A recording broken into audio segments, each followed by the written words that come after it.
사도행전 21장 15절로 26절까지 말씀을 찾으셨으면 우리 함께 같이 읽겠습니다.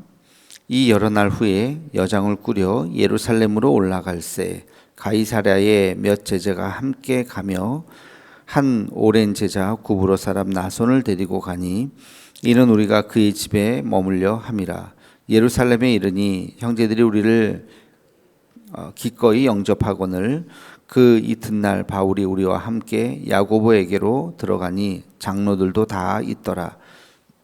바울이 문안하고 하나님이 자기의 사역으로 말미암아 이방 가운데서 하신 일을 낱낱이 말하니 그들이 듣고 하나님께 영광을 돌리고 바울더러 이르되 형제여 그대도 보는 바에 유대인 중에 믿는 자 수만 명이 있으니 다 율법의 열심을 가진 자라. 내가 이방에 있는 모든 유대인을 가르치되 모세를 배반하고 아들들에게 할례를 행하지 말고 또 관습을 시키지 말라 한다 함을 그들이 들었도다. 그러면 어찌할꼬 그들이 필연 그대가 온 것을 들으리니 우리가 말하는 이대로 하라. 서운한 네 사람이 우리에게 있으니 그들을 데리고 함께 결례를 행하고 그들을 위하여 비용을 내어 머리를 깎게 하라. 그리하면 모든 사람이 그대에 대하여 들은 것이 사실이 아니고 그대도 율법을 지켜 행하는 줄로 알 것이라. 주를 믿는 이방인에게는 우리가 우상의 제물과 피와 목매어 죽인 것과 음행을 피할 것을 결의하고 편지하였느니라 하니 바울이 이 사람들을 데리고 이튿날 그들과 함께 결례를 행하고 성전에 들어가서 각 사람을 위하여 제사 드릴 때까지의 결례 기간이 만기된 것을 신고하니라. 아멘. 이제 드디어 바울이 예루살렘으로 들어갔습니다. 도착을 했고요. 그리고 예루살렘의 지도자들을 만나서 그동안 이제 3차 선교 여행 동안에 있었던 여러 가지 일들, 할 얘기가 얼마나 많았겠습니까? 그 선교 보고를 오늘 말씀에 보면 낱낱이 말했다. 아주 그냥 그 이야기를 길게 어떤 일들이 있었다 하는 것들을 다 보고를 했어요. 그 말을 듣고 모든 사람이 하나님께 영광을 돌리고, 그러니까 제일 놀랬던 것 중에 하나가 뭐였겠습니까? 성령이 이런 놀라운 기적들을 행하셨구나. 예수님도 행하셨는데 동일한 성령께서 이런 일들을 행하셨고 또 이방인들이 이렇게 많이 예수님 믿게 되었구나. 이방 지역에 예수님 믿는 교회들이 이렇게 생겼구나. 이제 하면서 그런 이야기들, 유두고 살린 이야기도 했을 것이고 여러 가지 이야기들을 쫙 이제 했겠죠. 유두고 이야기하면서도 막 웃었을지도 몰라요. 어쨌든 해피엔딩으로 끝났으니까 그런 이야기를 쫙 했는데 근데 한 가지 이제 조심스럽게 바울에게 우려했던 이야기를 합니다. 우리가 바울 당신에 대해서 이렇게 듣기로는 이방인 지역에서 복음을 전하는데 유대의 율법을 지키지 말라. 좋은 표현으로 하면 율법에 대해서 자유하라. 로마서에도 보면 율법에 대한 자유가 나오죠. 그래서 자유하라고 이야기를 하는데 그것에 대해서 못마땅하게 생각하는 우리 유대 크리스찬들이 상당히 있다. 그리고 크리스찬들뿐만 아니라 유대인들 중에서 아주 경건한 무리들이 당신이 그렇게 얘기하고 있는 것에 대해서 아주 좋지 않게 생각하고 당신이 들어온 것을 이제 알게 되면 따지고 또 심지어는 이제 당신을 해하려고 할 수도 있다. 그러면서 우리가 지난번에 이 문제에 대해서 논의한 적이 있지 않습니까? 사도행전 15장에 나오잖아요. 사도행전 15장에 예루살렘 공의회라고 해가지고 바로 이제 1차 선교 여행 후에 이 문제 가지고 모였죠. 그래서 그때 우리 결의된 게 있지 않습니까? 그때 결의된 게 이제 뭐냐면 율법에 대해서는 율법을 지켜도 되고 지키지 않아도 되고. 근데 아마 성경은 율법에 대해서 결의된 것은 없었지만 지키는 것을 권고한다. 요 정도 얘기가 됐을 것 같아요. 근데 율법에 대해서 어떤 결의를 한 것은 아니고 우리가 결의한 것은 거기 이제 25절에 나오죠. 우상의 제물을 금해야 된다. 그리고 피를 먹는 것을 금해야 된다. 그리고 목매어 죽인 짐승을 멀리해야 된다. 그리고 음행을 해서는 안 된다. 요 네 가지, 요거는 이방인들도 지켜야 되는 것, 모두가 다 지켜야 되는 것, 요 네 가지를 결의했을 뿐인데, 그래서 이것을 사람들이 그렇게 알고 있는데, 아무튼 당신이 이제 율법에 대해서 지키지 않아도 된다고 이제 오해를 했기 때문에 당신에 대해서 질문을 할 것이요, 또 오해를 한 사람은 당신을 해치려고 하는 사람들도 있을지도 모른다. 그래서 그 결론은 이제 유대의 지도자들이 바울에게 이야기하는 것은 당신도 율법을 잘 지킨다는 것을 사람들한테 말해 보여줘야 합니다.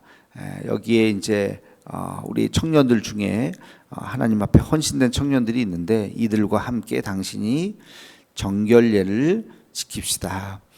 정결례라고 하는 것은 아주 중요한 유대 율법 중에 하나죠. 정결하지 못한 이방인 지역에 있다가 온 것도 그것도 정결하지 못한 거거든요. 그래서 그런 일을 했을 때 이제 하나님 앞에 제사를 드리고 또 때로는 이제 머리를 깎고 그러면서 하나님 앞에 그 율법을 이제 지키는 거죠. 그래서 여기 있는 젊은이들이 있으니 당신이 이들을 데리고 들어가서 제사를 지내고 정결례법을 잘 지키고 일정 기간 거룩해지는 시간이 있어요. 그 시간이 지나고 나서 나오면 우리가 당신에 대해서 변호할 수가 있다. 우리 바울은 율법을 안 지키는 사람이 아닙니다. 이방 지역에 있었기 때문에 어쩔 수 없이 이런 일들을 했던 것이고 바울은 아주 율법을 잘 지키는 사람입니다. 라고 우리가 변호를 할 테니 당신이 좀 가서 이들과 함께 율법을 좀 정결례법을 지키는 것이 어떻겠습니까? 라고 이야기를 하자 바울이 그렇게 하겠습니다 하고 바울이 이제 그들과 함께 정결례를 지켰다 라는 이야기가 이제 오늘 적혀 있는 거예요. 여기서 이제 중요한 것이 있죠. 사실은 바울의 입장에서는 굉장히 그것을 지키는 것이 싫었죠. 그리고 바울은 로마서에도 그런 내용이 있고 바울의 편지에도 그런 내용들이 있지만 특별히 갈라디아서에는 아주 단호하게 또 얘기하죠. 오히려 율법을 지키는 것이 하나님 앞에서 바르지 않다. 그 율법은 이미 다 지나갔다. 그리고 우리에게 중요한 것은 율법을 지키는 것이 아니라 예수 그리스도의 법을 지키는 것이다 하는 것에 대해서 바울의 편지에 보면 훨씬 더 단호하게 이제 쓰고 있는데요. 그럼에도 불구하고 바울이 그들의 권면을 듣고 그 율법을 지켰죠. 바울에게 있어서는 뭐 또 율법을 반드시 지키지 말아라 또 그런 것은 아니거든요. 율법은 지켜도 되고 지키지 않아도 되고 유대인들은 율법을 지키는 것이 훨씬 더 그들의 신앙에 도움이 되기 때문에 율법도 행하고 그리고 예수님도 따르겠지만 이방인들에게 있어서는 율법을 지키는 것이 굉장한 걸림돌이 되고 심지어는 율법을 지킬 바에는 내가 예수 안 믿겠다 라고 생각하는 사람들이 많이 있었기 때문에 그러면 당신들 율법을 지키지 마세요 라고 바울이 이제 이야기했던 것이죠. 그러니까 율법에 대해서 완전히 자유한 거예요. 지켜도 되고 지키지 않아도 되고 이제 그런 것을 이제 이야기를 바울은 했습니다. 근데 이제 자기가 이제 그런 권면을 받으니까 여기서 고집을 피울 것인가? 뭘 그런 걸 나한테 권면하십니까? 난 지금까지 내 소신껏 살겠습니다. 근데 이방인들에게 율법 안 지켜도 된다고 얘기했는데 내가 율법을 지키면 이게 뭐가 됩니까? 나는 안 지키겠습니다. 라고 또다시 여기서 싸울 뻔하고 논쟁을 할 뻔했지만 바울은 오늘 말씀에 보면 대단히 순수하게 그 권면을 받아들여서 알겠습니다 하면서 정결례법을 지켰죠. 왜 그랬을까? 지난번에도 한번 얘기했지만 본질에는 일치를, 비본질에는 자유를, 모든 것에는 사랑을. 기억나세요? 기억나시죠? 굉장히 중요한 뭐 성경에 이렇게 딱 이런 문구가 나온 것은 아니지만 참 성경 말씀과 같이 굉장히 아주 잘 압축해서 우리가 살아가는 하나의 삶의 방향에 대해서 잘 얘기해 놓은 거예요. 교회 생활을 할 때 진짜 표를 써야 돼요. 언젠가는 이걸 표를 한번 써야 돼요.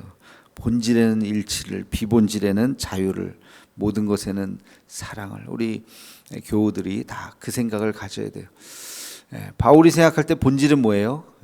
복음 전하는 거죠. 복음 전하는 거. 그 제자들도 그 당시 예루살렘의 지도자들 또 유대인들에게 그 복음을 전하기 위해서 나는 이제 이방 지역에 선교를 다니고 왔지만 이들에겐 또 그 무너진 교회, 예루살렘 교회, 핍박받았던 그 무너진 교회를 지키면서 어쨌든 그 일을 다 하려고 애썼던 그 모습. 그러면서 우리가 바로 예수님의 제자도 있었고 뭐 그렇잖아요. 그러니까 우리가 한 믿음 안에서 하나라고 하는 것을 바울도 알았죠. 그래서 이 복음을 전하는 것에 대해서는 우리가 일치해야 된다. 하나가 돼야 된다. 그리고 비본질에 대해서는 서로 자유해야 된다. 근데 지금 권면을 하는 거잖아요. 당신이 복음 전하는 것에 대해서 하나님께 영광을 돌린다. 당신이 했던 일들에 대해서 성령께서 역사하신 것을 우리가 인정한다. 그러나 여기는 지금 유대교 안에 있는 예루살렘 한복판이니 당신에 대해서 오해하는 사람이 있으니 그래도 기왕이면 당신도 정결례법을 지켜서 그 오해를 불식시키고 그것이 앞으로 복음 전하는데 이곳에서 복음 전하는데 그것이 더 좋지 않겠느냐라고 하는 그 제안을 받았을 때 바울이 거기서 고집 피우지 않았다는 거예요. 저는 자유합니다. 다시 말하면 율법을 안 지켜도 되지만 또 지킨다고 해서 뭐 그게 잘못됐다고 생각하지 않기 때문에 반드시 안 지켜야 됩니다라고 생각한다면 율법은 반드시 폐기되어야 합니다. 지킬 필요가 없습니다. 당신들도 지키지 마십시오. 율법을 지키면서 예수님 믿는다는 것은 이율배반적인 것입니다. 라고 고집 피우지 않았다는 거죠. 바울이. 그래서 그래요. 율법을 지킬 수도 있고 아니 예수님도 율법을 또 지키셨어요. 그러나 율법을 안 지키신 것도 있어요. 안식일 법도 어기시고 정결례법도 어기시고 그래서 바리새인들이 계속 공격한 거잖아요. 그것 때문에. 예수님도 율법에 대해서는 자유하신 분이거든요. 그러니까 율법도 무시하지는 않았어요. 유대인들에게 율법을 지키지 마라라고 얘기한 것이 아니라 새로운 율법, 뉴 토라를 얘기하신 거죠. 그게 사도 그 마태복음에 나오는 산상수훈의 말씀이잖아요. 예수님도 율법에 대해서 자유하셨기 때문에 바울도 당신들이 그렇게 권면을 한다면 내가 율법을 지키겠습니다 하고 그들과 함께 같이 정결례법을 지키게 되었죠. 그러니까 비본질에는 자유를 그리고 모든 것엔 사랑을 예루살렘 교회를 사랑하고 또 이것으로 인해서 내가 고집 피움으로 해서 또 엄청난 논쟁이 일어나고 그 예루살렘의 지도자들이 입장이 난처하잖아요. 당신들이 왜 사도 바울을 왜 비호를 하느냐 따끔하게 혼냈어야지 하면서 또 그들도 입장이 난처해질 수도 있고 그러니까 그 권면을 받아들여서 바울이 정결례를 행하는 그 장면이 나오죠. 그래서 이 장면이 그냥 쓱 읽고 지나갈 수 있는 장면인데요. 뭐 다른 특별한 또 설명도 없어요. 근데 가만히 앞뒤 맥락을 보면 굉장히 중요한 장면이에요. 지난번에 1차 선교 여행 후에 일어난 그때는 처음 이제 일어났던 이방인의 전도에 대한 문제에 대해서 2차, 3차 전도 여행을 마치고 이제 온 거잖아요. 그때는 또 엄청난 일들이 이방에 일어났잖아요. 그것을 보고서 이제 이야기를 한 거예요. 그래서 이것은 무슨 논쟁과 회의는 아니었지만 권면이었어요. 바울에게 정결례법을 그래도 행해서 여기 유대인 안에 있는 크리스찬들에게 시비거리가 되지 않도록 해주면 좋겠습니다. 라고 이야기를 한 것이죠. 그 이방인들에게 복음을 전하는 것도 중요하지만 또 한편으로는 내부인 내부인은 누구예요? 유대 크리스찬들이죠. 내부인들에게 인정받는 것도 또 상당히 중요한 거예요. 가끔 보면요, 교회 안에서는 신앙생활을 제대로 안 하는데 바깥 활동만 막 무슨 단체 뭐 기독교 관련된 단체들이 많잖아요. 그런 데서 막 일하시는 분들이 가끔 있어요. 교회 바깥에 있는 단체도 중요하죠. 뭐 우리가 있는 뭐 CBS, 뭐 극동방송, 뭐 방송 사역도 중요하고 문서 사역도 중요하고 선교 단체도 중요하고 뭐 그런데 후원도 하고 뭐 그런데 이렇게 관여해서 봉사도 하고 하는 거 전 중요하다고 생각해요. 뭐 우리가 뭐 우리 교회만 해야 되는 것은 아니니까. 근데 교회 안에서의 일은 하지도 않고 직분을 맡았는데 뭐 봉사도 안 하고 심지어는 예를 들어서 뭐 대표기도 순서인데 뭐 대표기도도 안 하고 뭐 하여튼 뭐 교회 안에서는 뭐 진짜 뭐 하여튼 제대로 신앙생활 안 하면서 그러면서 바깥의 일만 막 열심히 하고 대외적인 거 뭐 명함 찍어서 막 돌리고 막 그렇다면 여러분 올바른 신앙일까요? 그렇지 않죠. 우리 옛말에도 수신제가 치국 평천하라는 말이 있듯이 먼저 하나님 앞에 신실한 모습을 보여야 되고, 하나님 앞에 신실한 모습이라고 하는 것은 매일매일 살아가면서 자기가 경건의 시간이 있어야죠. 하나님 앞에 기도하는 시간, 하나님 앞에 말씀을 묵상하는 시간, 개인의 경건 시간이 있어야 되고, 그 다음 가정생활이 편안해야죠. 가정이 남편과 아내가 배우자 자기를 존중할 수 있고 존경하고 바깥에 일 하는데 아내는 아유 저 손가락질하고 그러면 안 되죠.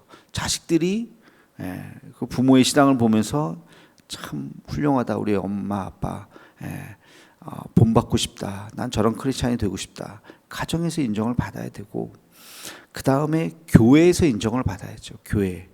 교회 같은 믿음의 식구들한테 인정을 받고, 목사한테 목회자한테 인정을 받아야죠. 저분은 참 신실하다, 참 그 주어진 직분 잘 감당하려고 참 애쓴다, 사회생활도 열심히 하지만 교회의 작은 일에도 참 충성하려고 애쓴다 하는 그 인정, 동료들한테 인정을 받고, 그리고 나서 바깥 활동을 하는 거죠. 바깥에서 여러 뭐 다 할 수는 없겠지만 그 중에 자기가 마음 가는 어떤 단체들이 있다면 그 활동 열심히 하는 거 훌륭하죠, 좋죠.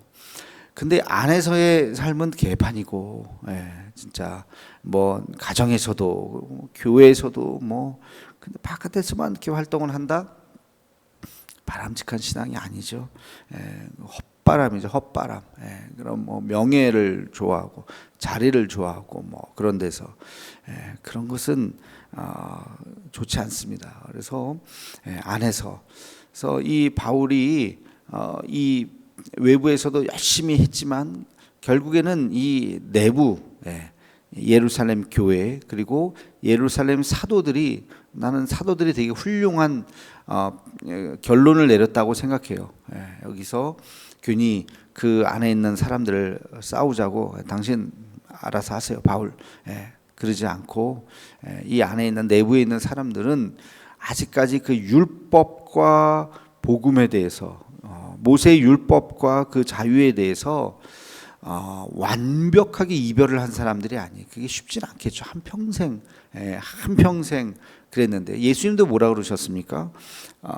바리새인들의 율법을 정확하게 지키는 것에 대해서 무조건 비판하지 않았어요.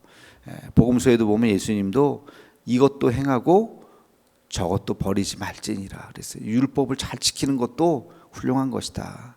그러나 이것도 행하지만 저것도 행해야 된다. 그 내용, 껍데기 신앙이 아니라, 바리새인들은 껍데기 신앙만 남았잖아요. 형식만 남고 사람들 앞에 보이려고만 하고, 그게 아니라 정말 진정한 그 율법을 만든 하나님의 그 마음을 읽고 그 의도를 잘 가지고 행해야 된다. 이것도 행하고 저것도 버리지 말아라 하는 것처럼 그 형식이 무조건 잘못된 것은 아니다. 이렇게 말씀하신 것처럼 이 모세의 이 율법도 우리가 존중하고, 당신이 이방인들에게 그렇게 이야기하는 것 우리가 인정하겠다. 괜찮다. 이방인들은 어차피 뭐 율법을 지키지 않아도 되는 사람들이니까. 그러나 우리가 유대인들에게는 이 율법을 또 행하는 것이 중요하기 때문에 이것을 무시하지 않습니다. 이 율법을 존중합니다라고 하는 것을 당신도 보여주면 좋겠습니다. 라고 내부자들에 대한 단돌이죠. 바울이 그것을 받아들이고 그렇게 행했다는 것입니다. 그래서 우리 신앙생활이 그렇게 우리가 바깥에서의 모습 따로 안에서의 모습 따로 그것이 아니라 우리가 내 자신부터 하나님 앞에 기도하는 시간, 말씀을 묵상하는 시간부터 있어야 되고, 가정과 교회와 또 여러분 직장과 다 거기서부터 인정을 받고, 그리고 또 바깥에서 일을 하고 그래야 된다고 하는 거. 그래서 바울도 그 이야기를 충분히 이해하고 이것을 잘 따르게 되었던 것이죠. 우리가 교회 생활하면서 우리도 마찬가지입니다. 우리 본질이 무엇인가? 우리가 다 교회의 본질이 뭡니까? 우리가 복음 전하는 것이잖아요. 복음 전하는 이 본질에 대해서는 우리 모두가 다 한마음이 되어야 하고, 복음 전하기 위해서 해야 할 일들은 각각 다른 거예요. 다 각각. 어떤 분들은 청소일 수 있고요. 어떤 분들은 음식 만드는 것일 수도 있고요. 어떤 분들은 진짜 나가서 전도하는 것일 수 있고요. 어떤 분들은 선교하는 것일 수도 있고요. 어떤 분들은 기도하는 것일 수도 있고요. 다 필요한 거예요. 다 섬김일, 다 이런 모든 것들이 다 하나가 되어서 같이 연합해서 우리가 좋은 교회를 만들어 가는 것이죠. 그래서 서로의 다름은 인정하고, 서로의 다름에 대해서 인정하고, 그리고 우리가 무엇보다도 서로 사랑 안에서 하나가 되는 거. 그래서 서로의 다름을 인정하고 또 양보하고 또 포용하고 하는 모습들이 우리에게 있어야 한다. 그래서 오늘 뭐 말씀에 보면 이름은 안 나와 있어요. 예루살렘 교회 지도자들, 그냥 그 형제들, 예루살렘의 형제들 이렇게 이야기했는데, 이제 18절에 보면 야고보에게로 들어가고 장로들도 있다 이렇게 그냥 표현을 했어요. 그래서 이 야고보, 예수님의 동생 야고보죠. 그 야고보가 베드로의 이름은 나오지는 않습니다만 이 야고보가 중심이 되었기 때문에 그 사람들에 대해서 아주 또 잘 그들과 함께 같이 연합하고 바울이 끝까지.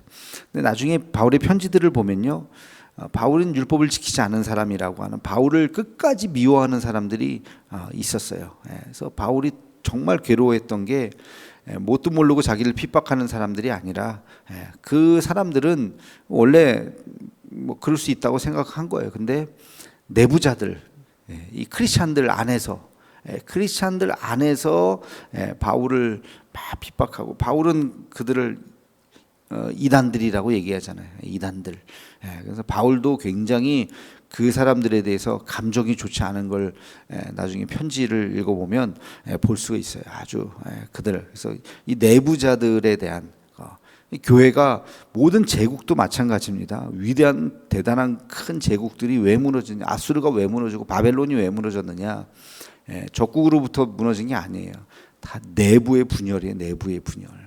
왕이 쟁탈전이 일어나고 위대한 왕이 죽고 그 밑에 이제 그 후임 왕이 이제 세워질 때 거기에서 그냥 막 서로 그 다툼이 일어나고, 그러면서 서로 막 지지볶고 싸울 때 외부의 적군이 들어오면 그냥 폭삭 망하고, 다 그렇게 망했습니다. 내부의 적. 우리 교회도 마찬가지. 교회가 왜 성장을 안 할까요? 공식적인 얘기인데 교회는 복음이 있으면 성장하게 돼 있어요. 복음의 능력이 이 안에 있으면 이게 씨앗과 같이 자라게 돼, 30배, 60배, 100배 결실을 맺게 돼 있다고요. 근데 왜 교회가 성장하지 않느냐? 내부의 문제 때문에.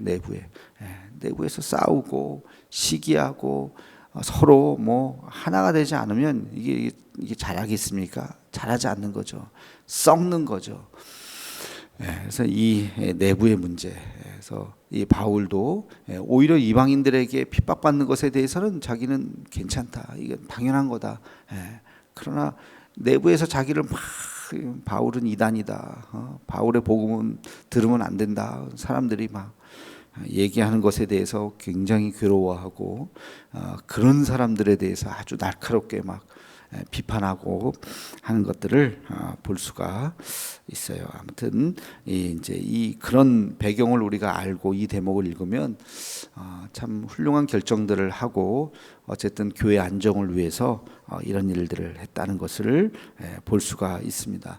바울이 이것에 대해서 전적으로 동의하지는 않았어요. 뭐 이방인들도 행하지 않아도 되는데 뭐 내가 굳이 행해야 되나? 이렇게까지 해야 되나? 반대로 생각하면 상당히 자존심도 상하고 자기가 지금까지 전한 복음에 대해서 부정을 당하는 것 같은 뭐 이렇게까지 굳이 해야 됩니까? 그렇게 생각할 수도 있었지만 바울은 그것을 알겠습니다 하고 받아들이고 자기 뜻을 내려놓고 그렇게 교회의 평안을 위해서 잘 했다는 것을 알 수가 있어요. 성숙한 이 바울의 모습을 알 수가 있습니다. 우리도 이런 모습으로 또 교회를 잘 섬길 수 있는 우리 모두가 되기를 주님의 이름으로 축원합니다. 기도하겠습니다. 거룩하신 주님, 결례를 행한 바울의 모습을 보면서 그 내부의 갈등과 이런 결정을 하기까지의 배경을 우리가 잠시 살펴보았습니다. 본질에는 잃지 않은 마음을, 그리고 비본질에는 자유하는 마음을, 모든 것에는 사랑하는 마음을 갖고 바울과 또 예루살렘의 사도들이 하나가 되어서 이 문제를 잘 해결하는 모습을 보면서 우리도 교회를 섬겨 나아갈 때 이와 같은 일들이 있을 때 같은 마음을 가지고 서로 인정하고 또 서로 하나 되고 또 복음에는 한 마음이 될 수 있는, 그래서 내부 분열이 아니라 내부적으로 결속하고 그리고 그 힘을 우리 이웃들에게 전할 수 있는 우리 모두가 될 수 있도록 인도하여 주옵소서. 한국 교회가 복음 안에서 하나가 될 때 다시 한번 부흥의 시대를 맞이할 수 있게 될 줄로 믿습니다. 하나님 아버지, 이 본문을 우리가 잊지 않고 서로의 다름을 인정하고 또 용납할 수 있는 마음을 우리에게 허락하여 주시옵소서. 예수님의 이름으로 기도하옵나이다. 아멘.